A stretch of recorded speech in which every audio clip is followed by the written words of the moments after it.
بسم اللہ الرحمن الرحیم۔ لاسٹ ٹائم جو میں نے آپ کو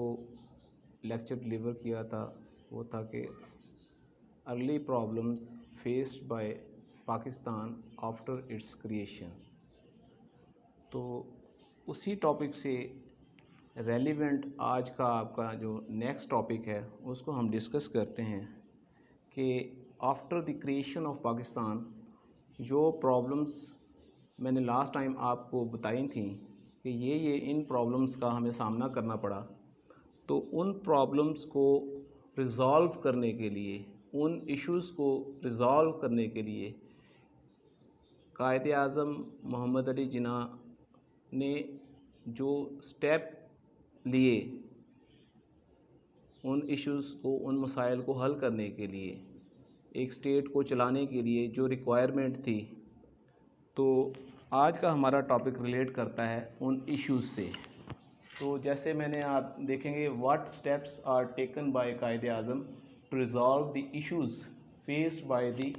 پاکستان آفٹر اٹس کریشن، کہ کون کون سے اسٹیپس جو تھے وہ قائد اعظم محمد علی جناح نے لیے۔ Quaid Azam Muhammad Ali Jinnah as a founder of Pakistan, انہوں نے ایک آزاد مملکت جو ہے اس کی شکل میں مسلمانوں کو ایک آزاد مملکت، ایک آزاد ملک جو ہے پاکستان کی شکل میں وہ دیا۔ اب جب وہ آزاد ملک جس میں مسلمان ایک آزاد حیثیت سے جو بطور شہری، بطور باشندے وہاں پر رہنا چاہ رہے تھے، تو ان کے لیے جو مسائل تھے ان کو حل کرنے کے لیے، ایک اسٹیٹ کو چلانے کے لیے جو امور ریکوائر تھے، ان میں انہوں نے سب سے پہلے جو ہے قائد اعظم نے انتھک کوششیں، انتھک محنت کی کہ ایک جو نیو بورن اسٹیٹ ہے اس کو کس طرح ان امور کو، اس کے امور کو کس طرح چلایا جائے گا۔ تو اس میں آفٹر کریشن آف پاکستان بدقسمتی سے جو قائد اعظم محمد علی جناح تھے وہ 13 منتھ جو ہے وہ سروائیو کر سکے،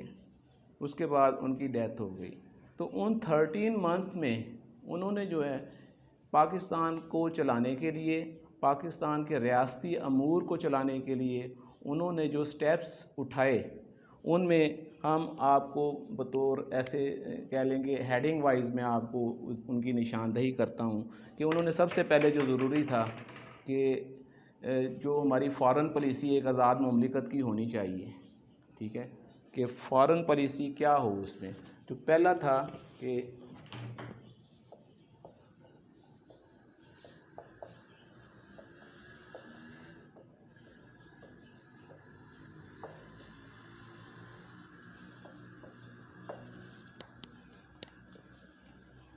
یہ فارن پالیسی کسی بھی ملک کو چلانے کے لیے اس کے جو خارجہ امور ہیں وہ کس طرح ان کا تعین کیا جانا چاہیے۔ تو قائد اعظم محمد علی جناح نے جو فارن پالیسی کے مسلمہ طریقہ کار تھے، جو مسلمہ اصول تھے، وہ وضع کیے۔ ان میں جو عملی طور پر اقدامات اٹھائے گئے، ان میں سب سے پہلے جو ہے اسٹیبلشمنٹ آف ایمبیسیز،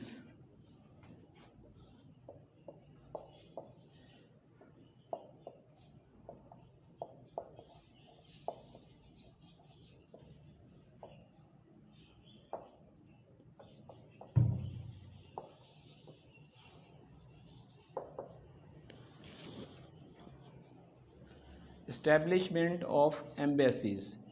کسی بھی مملکت کی خارجہ امور کو چلانے کے لیے جو ہمارے سفارت خانے تھے ان کو اسٹیبلش کس طرح کیا جائے آل اوور دا ورلڈ۔ تو پاکستان کی جو ایمبیسیز تھیں ان کو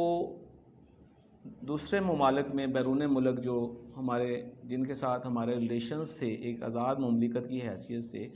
تو پاکستان کے تشخص کو ابھارنے کے لیے جو ایک مطمع نظر تھا ہمارا آل اوور دا ورلڈ، وہ پیش کرنے کے لیے کہ پاکستان کا فیس کیا ہے، تو اس میں جو فارن پالیسی کا رول تھا، اس میں اسٹیبلشمنٹ آف ایمبیسیز جو تھی، مختلف ممالک میں ہمارے امور کو چلانے کے لیے ایمبیسیز کو اسٹیبلش کیا گیا۔ جہاں پر ہمارے سفیر جو ہیں وہ وہاں پر ان کو اپوائنٹ کیا گیا تاکہ وہ بتائیں کہ پاکستان بنانے کا مقصد کیا تھا۔ پاکستان ایک مسلم ریاست ہے، پاکستان کے رہنے والے باشندے جو ہیں ان کے rights all over the world ایک بطور ریاست ان کے رائٹس کا تعین کیا جانا کن حوالے سے ضروری ہے اور کس طرح ان کو پروٹیکشن دی جائے گی، اور پاکستان کے بنیادی مقاصد کیا ہیں پوری دنیا کے لیے، ہمارے کیا اس میں بنیادی تصور کیا ہے پاکستان کا اس میں۔ تو جو اسٹیبلشمنٹ آف ایمبیسیز تھیں، ٹھیک ہے، پورے all over the world Pakistan کے تشخص کو تسلیم کروانے کے لیے قائد اعظم محمد علی جناح نے جو ہے وہ مختلف ممالک میں all over the world embassies جو ہیں ان کو اسٹیبلش کیا۔ اس کے بعد ہمارا دوسرا تھا کہ پاکستان کو، کیونکہ ایک دنیا میں ایک نیو بورن اسٹیٹ کے طور پر پاکستان جو ہے اس میں ابھرا، اور پاکستان کے تشخص کو منوانے کے لیے آل اوور دا ورلڈ ایک آرگنائزیشن جو ہے یونائٹڈ نیشنز جو ایگزسٹ کر رہی تھی، جس میں تقریباً دنیا کے تمام ممالک کی ممبرشپ تھی، تو وہ ممبرشپ جو تھی اس کے حصول کے لیے پاکستان کو جو ہے ممبرشپ دلوائی گئی۔ پاکستان جو ممبر بنا یونائٹڈ نیشن کا، اس تنظیم کا، وہ دوسرا ہمارا پوائنٹ ہے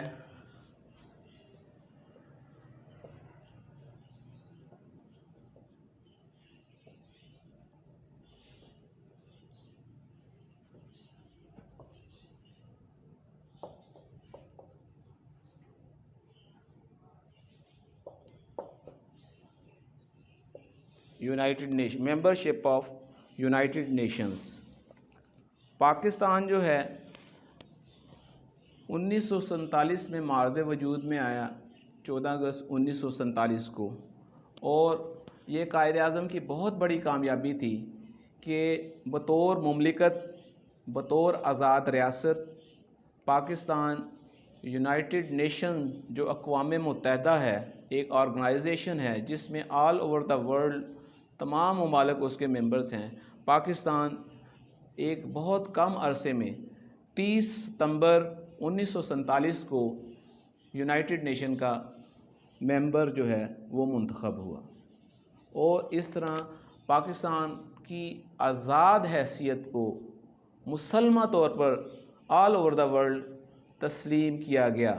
اور اس میں جو جد و جہد تھی وہ قائد اعظم محمد علی جناح رحمۃ اللہ علیہ نے انتھک کوششوں اور محنت سے پاکستان کو آگے لانے کے لیے جو جد و جہد کی، جو سٹرگل کی پاکستان بنانے کے لیے، اور پاکستان بننے کے بعد یہ اب قائد اعظم محمد علی جناح نے ایک آزاد مملکت کے امور کو چلانے کے لیے آل اوور دا ورلڈ جو ہمیں ریکگنیشن ملنا چاہیے تھی، اس ریکگنیشن کے حصول کے لیے ہم اور یونائٹڈ اسٹیٹ جو ہے یونائٹڈ نیشن جو اقوام متحدہ کی تنظیم ہے، اس کا ہم 30 ستمبر 1947 کو ممبر منتخب ہوئے۔ اور اس سے ہمیں کیا فائدہ ہوا؟ اس سے ہمیں آل اوور دا ورلڈ ایک آزاد مملکت کی حیثیت سے ریکگنیشن ملی، اور ہمارے جو بنیادی طور پر پاکستان بننے کے مقاصد تھے، پاکستان بنانے کے مقاصد تھے، بحیثیت قوم ہماری حیثیت کو آل اوور دا ورلڈ تسلیم کیا گیا۔ اس میں ہمارا نیکسٹ جو ہے وہ ہے کہ special relations with Muslim states, یہ بھی ہماری فارن پالیسی کا ایک حصہ تھا، special relation with Muslim states.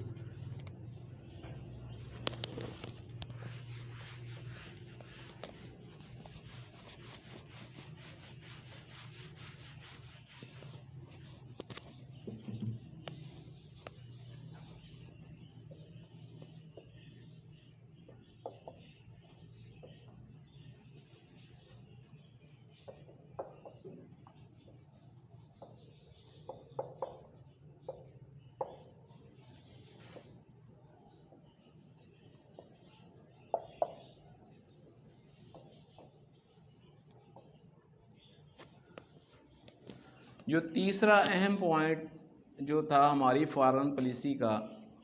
جو قائد اعظم محمد علی جناح رحمۃ اللہ علیہ نے متعین کیا کہ ہمارے جو ریلیشنز ہیں مسلم اسٹیٹ کے ساتھ وہ کس طرح ہونا چاہیے، اس چیز کا بھی تعین کیا گیا اور کوشش کی گئی کہ ایک نیو بورن اسٹیٹ جو ہے اس کے ریلیشنز مسلم اسٹیٹس جو ہیں، مسلم ممالک جو ہیں آل اوور دا ورلڈ، ان کے ساتھ کس طرح کی ہونا چاہیے، ایک اچھے تعلقات ہونے چاہیے تاکہ پاکستان کی مسلمہ حیثیت کو ایک مسلم کمیونٹی میں بھی تسلیم کیا جائے۔ تو ہمارا تیسرا جو اس میں فارن پالیسی کا ہمارا تھا، اس میں ہے کہ special relations with Muslim states, Muslim states کے ساتھ جو ہے ہمارے جو ریلیشنز ہیں وہ کس طریقہ کار کے تحت ہونے چاہیے، ان میں کیا کن ڈائمینشنز کا، کن سمتوں کا تعین ہونا چاہیے کہ جس کی بیس پہ ہمارے وہ دیرپا تعلقات آگے چلیں اور ہم دنیا میں بطور آزاد ملک، بطور آزاد نیشن اپنے رائٹس کو پروٹیکٹ کرتے ہوئے ریئلائز کروائیں کہ ہم بھی اس ورلڈ میں ایک آزاد اور مسلمہ حیثیت رکھتے ہیں، بطور انڈیپینڈنٹ کنٹری ہمارا بھی اس دنیا میں وجود ہے آل اوور دا ورلڈ۔ اس میں چوتھا تھا کہ ہمارے جو فارن پالیسی کا جو چوتھا بنیادی اصول ہے اس میں تھا کہ ہمارے ریلیشنز جو ہیں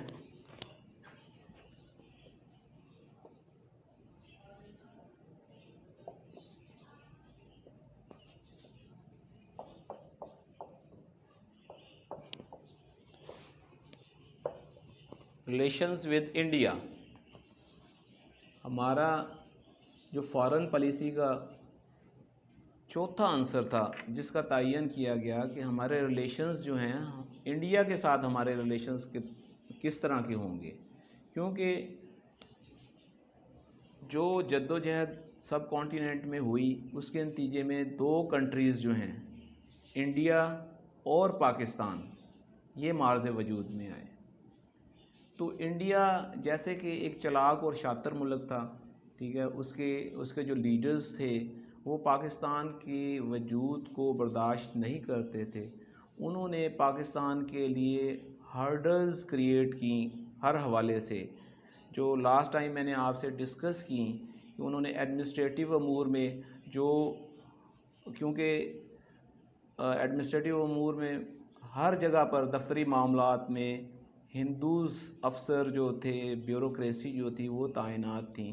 تو وہ واپس مائیگریٹ کر کے واپس چلے گئے، پاکستان کو ایڈمنسٹریٹو معاملات میں مشکلات پیش آئیں۔ اسی طرح پاکستان کو دوسرے جو ہم نے ڈسکس کی تھیں 7 کے قریب ہم نے پرابلمز ڈسکس کی تھیں، ہر حوالے سے اس نے پاکستان کو جو ہے وہ مشکلات میں گھیرنے کی کوشش کی۔ تو اس کے باوجود پاکستان نے اپنی فارن پالیسی میں اس چیز کو بھی تقویت دینے کی کوشش کی کہ ہمارے ریلیشنز جو ہیں وہ مسلم اسٹیٹ کے ساتھ تو ان کا تعین کس طرح ہونا چاہیے، لیکن ایز ویل ایز ہمارے ریلیشنز جو ہمارا ہمسایہ ملک ہے انڈیا، اس کے ساتھ ہمارے ریلیشنز ہمارے کس طرح کے ہونے چاہیے۔ تو اس سمت کا بھی تعین کیا جانا ضروری تھا، اور قائد اعظم محمد علی جناح نے ریلیشنز ود انڈیا جو تھے، ٹھیک ہے، ہمارا فارن پالیسی کا چوتھا پوائنٹ یہ تھا کہ وہ کس طرح ہونا چاہیے۔ اس میں بھی ہم نے کوشش کی کہ ایک بطور اس میں ہمارے جو ہے کارڈیل ریلیشنز ہونے چاہیے انڈیا کے ساتھ، ہماری بھرپور کوشش تھی اس میں۔ تو یہ تو تھا ایک فارن پالیسی کی حد تک کہ ہماری فارن پالیسی کس حد تک جو ہے اس کس طرح کی ہونی چاہیے ایک آزاد مملکت کو چلانے کے لیے۔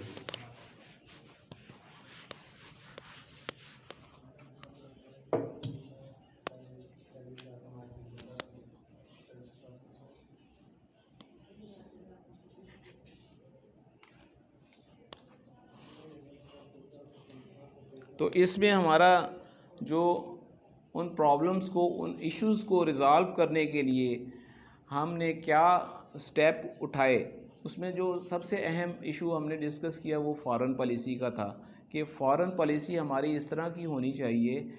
کہ اس فارن پالیسی کو مد نظر رکھتے ہوئے جو ہم ان گمبھیر مسائل میں آفٹر کریشن آف پاکستان جو اس میں ان گمبھیر مسائل نے ہمیں گھیرا ہے، تو ان کو ہم کس طرح ان سے چھٹکارا حاصل کر سکتے ہیں۔ تو ان سے چھٹکارا حاصل کرنے کے لیے سب سے اہم ایشو جو تھا وہ فارن پالیسی کا تھا۔ فارن پالیسی میں جو سٹیپس لیے گئے وہ تھا کہ ہمیں اسٹیبلشمنٹ آف ایمبیسیز جو ہیں وہ آل اوور دا ورلڈ اپنے ملک کی ریکگنیشن کے لیے ہمیں ایمبیسیز جو تھی ان کو اسٹیبلش کرنا تھا۔ ہمیں اس کے بعد جو اپنی آزاد اور مسلمہ حیثیت کو تسلیم کرانے کے لیے یونائٹڈ نیشن جو تھی، اقوام متحدہ، ٹھیک ہے، اس کی ممبرشپ ہمیں اس کا حصول ضروری تھا، اور ہم نے 30 ستمبر 1947 کو جو ہے وہ ہم نے اس کی ممبرشپ حاصل کی۔ یہ بھی ہماری بہت بڑی کامیابی تھی ہماری فارن پالیسی کی، کہ پاکستان کو ایک فورم پر، ایک آرگنائزیشن میں جس کی all over the world countries members تھے، اس کی ممبرشپ ملی اور پاکستان کی آزاد حیثیت کو تسلیم کیا گیا، ریکگنائز کیا گیا۔ اس کے بعد ہم نے اپنی فارن پالیسی میں ایک حصہ یہ بھی ہم نے رکھا کہ ہمارے ریلیشنز جو ہیں وہ ود مسلم کنٹریز وہ کس طرح کے ہونے چاہیے۔ تو ان کا تعین کیا گیا کہ مسلم ممالک کے ساتھ ہم نے کس طرح آگے اپنا لائحہ عمل لے کے چلنا ہے، تاکہ جن مسائل میں ہم گھرے ہوئے ہیں ان مسائل کو مل جل کر حل کیا جائے، ان کا حل تلاش کیا جائے۔ پھر ہم نے اپنی فارن پالیسی کا ایک اور اہم پہلو یہ تھا کہ ہم نے جو ہمارا ہمسایہ ملک انڈیا تھا، جس کی وجہ سے ہمیں ان مسائل کا سامنا تھا، ان مسائل میں ہم گھرے ہوئے تھے، جو ہمارے لیے مسلسل before creation of Pakistan and after creation of Pakistan جو ہمارے لیے ہرڈلز کریٹ کر رہا تھا، ہمارے لیے مسائل کریٹ کر رہا تھا۔ تو ان مسائل کو حل کرنے کے لیے ہمارے ریلیشنز انڈیا کے ساتھ کس طرح کے ہونے چاہیے، تو انڈیا کے ساتھ جو ریلیشنز ہمارے ہونے چاہیے وہ بھی ہماری فارن پالیسی کا حصہ تھا، کہ ہم نے ان کے ساتھ ایک کارڈیل ریلیشن شپ بنانی ہے، تاکہ ان کی جو ایک شفاقانہ سوچ، ایک چلاک سوچ، ان کا جو عنصر ہے جو پاکستان کی ترقی کو پسند نہیں کرتے ان کے لیڈر، تو ان کو بھی فیس کرتے ہوئے ہم نے ان کے ساتھ بھی کس طرح کی ریلیشن شپ بنانی ہے۔ تو یہ تو تھا ہماری فارن پالیسی کا، اور پھر اس کو ان مسائل کو حل کرنے کے لیے پاکستان کو جو ہے وہ فردر اس میں کیا چیزیں ریکوائر تھیں، اس میں تھی کہ جی ہمارے ملک میں جو ایک اہم کمپیٹنٹ لیڈرشپ کا جو پہلو تھا وہ ہونا ضروری تھا۔ تو اس میں ہم نے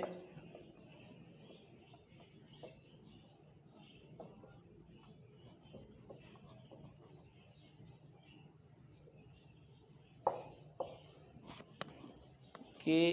ایک اہل لیڈرانہ قائدانہ صلاحیتوں کے حامل جو ہے وہ لیڈرز کا ہونا ضروری ہے کسی بھی مملکت کو چلانے کے لیے۔ تو اس میں جو بیفور کریشن آف پاکستان ہمیں جو ایک لیڈرشپ ملی مسلمز آف انڈو پاک سب کانٹیننٹ میں، وہ سر سید احمد خان کی شکل میں ہمیں ایک لیڈرشپ ملی، جنہوں نے مسلمانوں کے لیے ایجوکیشنل رول ادا کیا کہ مسلمانوں کی ایجوکیشن کس طرح ہونی چاہیے۔ انہوں نے مسلمانوں کے لیے ایک ریکنسلیٹری رول جو ادا کیا کہ مسلمانوں کو ایک مصالحانہ کردار ادا کرنا چاہیے اور اپنی جو حیثیت ہے اس کو تسلیم کروانا ہے۔ پھر ان کا جو رول تھا، انہوں نے ایز اے سوشل ریفارمیٹری رول جو مسلمانوں کے لیے تھا وہ اس کا کردار انہوں نے ادا کیا۔ تو یہ تھا کہ بیفور کریشن آف پاکستان جو ہے مسلمانوں کو ایک لیڈرشپ ملی۔ پھر ڈاکٹر علامہ محمد اقبال تھے، انہوں نے بھی مسلمانوں کے لیے ایک علیحدہ مملکت کا تصور پیش کیا اپنے خطبہ الہ آباد میں 1930 میں جو انہوں نے ایڈریس کیا۔ جس سے ٹو نیشن تھیوری کا جو تصور جو ہے وہ ہمیں ملا۔ اس کے بعد قائد اعظم محمد علی جناح رحمۃ اللہ علیہ نے جو ہے مسلمانوں کے لیے بیفور کریشن آف پاکستان ایک انتھک مسلسل جد و جہد کی، جس کی شکل میں ہمیں پاکستان ملا۔ تو اب competent leadership after creation of Pakistan ہمیں جو میسر ہوئی وہ قائد اعظم محمد علی جناح رحمۃ اللہ علیہ کی شکل میں تھی۔ تو قائد اعظم محمد علی جناح نے پاکستان کو آگے لانے کے لیے جو مسائل جن کا سامنا پاکستان کو کرنا پڑا، ان کو ٹیکل کرنے کے لیے انہوں نے اپنی لیڈرانہ سکلز جو تھیں ان کا مظاہرہ کرتے ہوئے پاکستان کے لیے فردر جد و جہد کی، جس میں کہ تاکہ ان مسائل کا احاطہ کرتے ہوئے ان مسائل کا حل تلاش کیا جائے۔ تو ان میں جو ایگزیکٹو امورز تھے، جو پاکستان میں جوڈیشل امورز تھے، جو پاکستان میں انٹرنیشنل یا نیشنل ریلیشنز کے امورز تھے، جو پاکستان کی فارن پالیسی کے امور تھے، ان کو انہوں نے اپنی قائدانہ صلاحیتوں کے ذریعے حل کرنے کی انہوں نے کوشش کی۔ تو اس میں جو ہمیں کمپیٹنٹ لیڈرشپ قائد اعظم محمد علی جناح کی صورت میں ہمیں وہ ملی تاکہ ان مسائل کا حل کیا جا سکے۔ سیکنڈ اس میں تھا کہ ڈائلاگ ہونی چاہیے،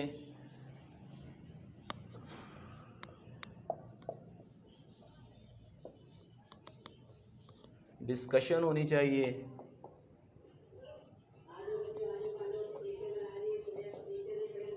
ٹھیک ہے، اور ڈیبیٹس ہونی چاہیے، اور کریٹیکل اپروچ ہونی چاہیے۔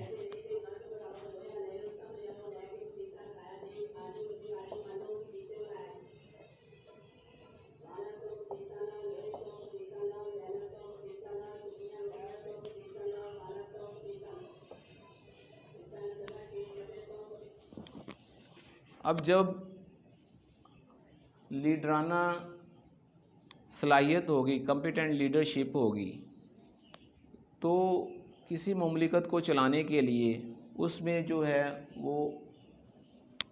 ڈائلاگ، مذاکرات جو ہوں گے نیشنل لیول پہ یا انٹرنیشنل لیول پہ، وہ کس طرح کیے جائیں گے۔ وہ ایک لیڈرانہ صلاحیت کے حامل ہمارے پاس قیادت ہوگی تو اس ملک کے لیے وہ مفید ثابت ہوگی۔ اسی طرح ڈسکشن ہوگی، جو مختلف امورز ہمیں جن مسائل کا ہمیں سامنا ہے، جو ڈیبیٹس اس پہ کی جائیں گی جس لیول پر۔ اور اس کے بعد کریٹیکل اپروچ، یہ نہیں کہ ایک بندے نے کہہ دیا کہ اس طرح ہونا ہے، لیکن یہ ہے کہ اس میں جو دوسرے لوگ ہیں ان کی بات کو بھی سنا جائے گا، پھر ان مسائل کا حل ہوگا۔ تو اس میں سیکنڈ امپورٹنٹ پارٹ جو تھا ان مسائل کو حل کرنے کے لیے ہمارے پاس یہ تھا۔ تیسرا کنسیپٹ جو یہ بھی ہمیں ڈائلاگ کا، ڈیبیٹ کا یا کریٹیکل اپروچ کا، یہ تمام جو تھے یہ کنسیپٹ ہمیں قائد اعظم محمد علی جناح رحمۃ اللہ علیہ کی قیادت میں یہ ایک آزاد مملکت کو چلانے کے لیے، اس کے امور کو چلانے کے لیے یہ مسلمہ اصول جو ہیں ہمیں پرووائڈ کیے قائد اعظم محمد علی جناح نے۔ تیسرا انہوں نے جو اس میں ہمیں سب سے اہم جو تھا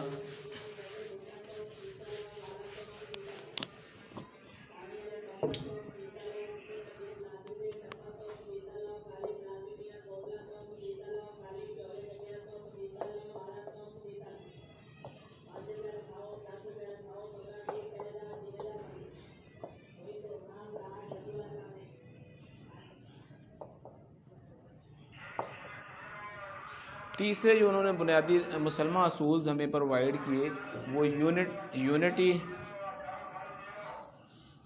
فیتھ اور ڈسپلن کی شکل میں دی، جو کہ آج بھی ہمارے لیے بنیادی مسلمہ اصولز ہیں کہ ایک نیشن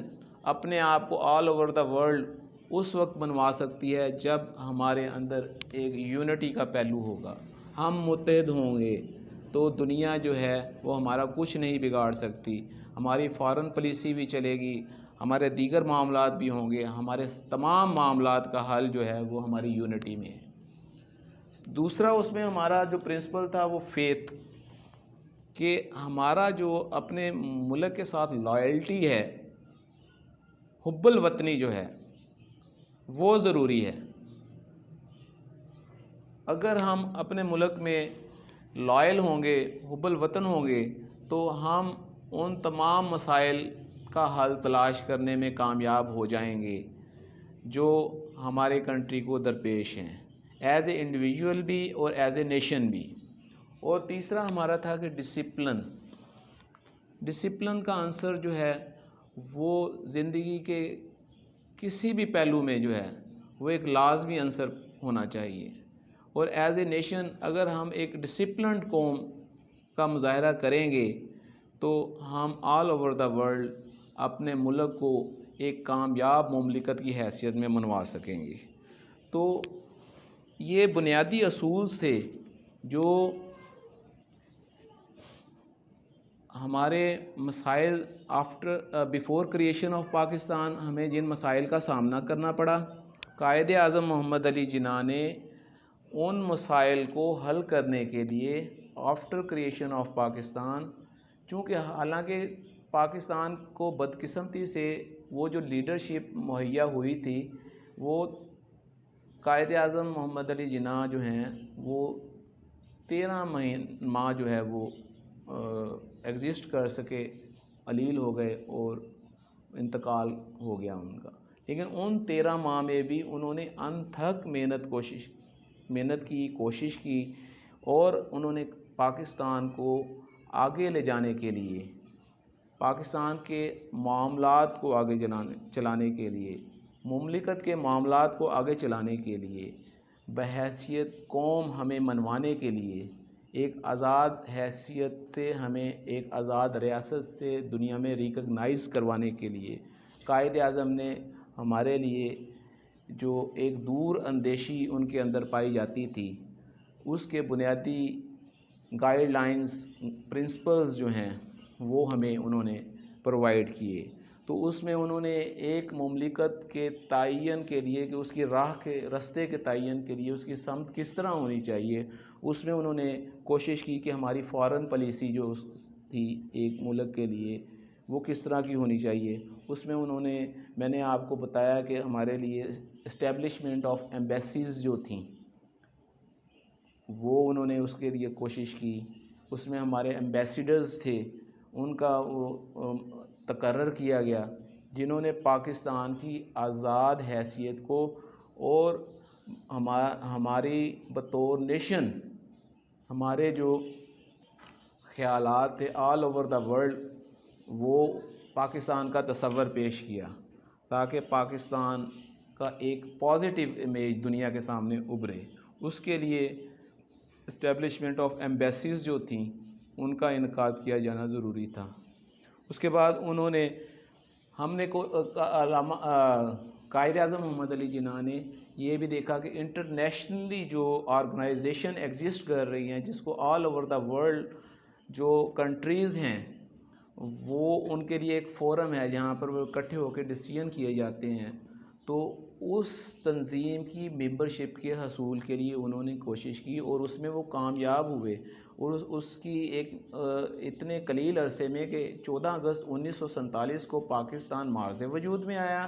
اور قائد اعظم نے بڑے کامیابی سے یونائٹڈ نیشنز کی جو ممبرشپ تھی وہ 30 ستمبر 1947 کو پاکستان اس کا ممبر منتخب ہو گیا۔ تو یہ بھی ہماری فارن پالیسی کا جو ایک بہت کامیاب پہلو تھا کہ ہم ایک انٹرنیشنلی ریکگنائزڈ فورم پر جو ہے پاکستان کو تسلیم کیا گیا، پاکستان کی مسلمہ حیثیت کو، آزاد حیثیت کو تسلیم کیا گیا آل اوور دا ورلڈ، اور ہمیں یونائٹڈ نیشن کی ممبرشپ دی گئی۔ پھر اس کے بعد قائد اعظم نے یہ بھی کوشش کی کہ ہمارے جو فارن پالیسی کا یہ ایک اہم پہلو ہے کہ ہمارے ریلیشنز جو ہیں وہ کس طرح ہونے چاہیے all over the world Pakistan کے۔ تو اس کے بھی انہوں نے 2 پارٹس میں اس کا احاطہ کیا۔ ایک تو انہوں نے کہا کہ جی پاکستان کے ریلیشنز جو ہیں وہ مسلم سٹیٹ کے ساتھ کس طرح کے ہونے چاہیے۔ تو اس میں بھی ہماری فارن پالیسی کا تعین کیا گیا۔ پھر اس کے بعد انہوں نے ہمارے ریلیشنز جو تھے وہ ہمارے ہمسایہ ممالک کے ساتھ کس طرح کے ہونے چاہیے، اس میں خصوصاً انہوں نے انڈیا کے ساتھ جو ہمارے ریلیشنز تھے وہ کس طرح کے ہونے چاہیے، وہ بھی انہوں نے کوشش کی کہ ہمارے ریلیشن ان کے ساتھ کارڈیل مسالے آنا، ہر حوالے سے ہم ایک جیسے ایک اچھے ہمسائے کے طور پر کرتے ہیں، تو اس میں بھی انہوں نے کوشش کی۔ اس کے بعد جو ہمارے مسائل تھے ان کو حل کرنے کے لیے جو کمپیٹنٹ لیڈرشپ، بطور کمپیٹنٹ لیڈر ہمیں انہوں نے اپنا رول ادا کیا، وہ ایک آگے آئندہ کے آنے والے وقت کے لیے ایک لیڈرشپ کی بابت انہوں نے ایک گائیڈنگ پرنسپلز متعین کر دیے کہ کس طرح کی لیڈرشپ ہونی چاہیے۔ لیڈرشپ کس طرح کی ہونی چاہیے، اس میں انہوں نے کہا کہ جی وہ ڈائلاگز کا پہلو کو مد نظر رکھیں، ڈسکشنز ہونی چاہیے ان مسائل کو، وہ ڈیبیٹ کرنے کے ہو قابل، اس میں یہ ہو کہ وہ کریٹیکل جو اپروچ ہے اس کی حامل ہونی چاہیے وہ۔ اس کے بعد سب سے جو اہم اصولز تھے انہوں نے اپنے جو بحیثیت لیڈر ایک نیشن کو انہوں نے دیے، وہ یونٹی، فیتھ اور ڈسپلن۔ یہ تینوں عنصر اگر ایک قوم میں ہوں گے تو ہم ایک آزاد مملکت کو چلانے کے لیے جو بھی مسائل ہمیں درپیش ہوں گے ان کو حل کرنے میں ہم معاون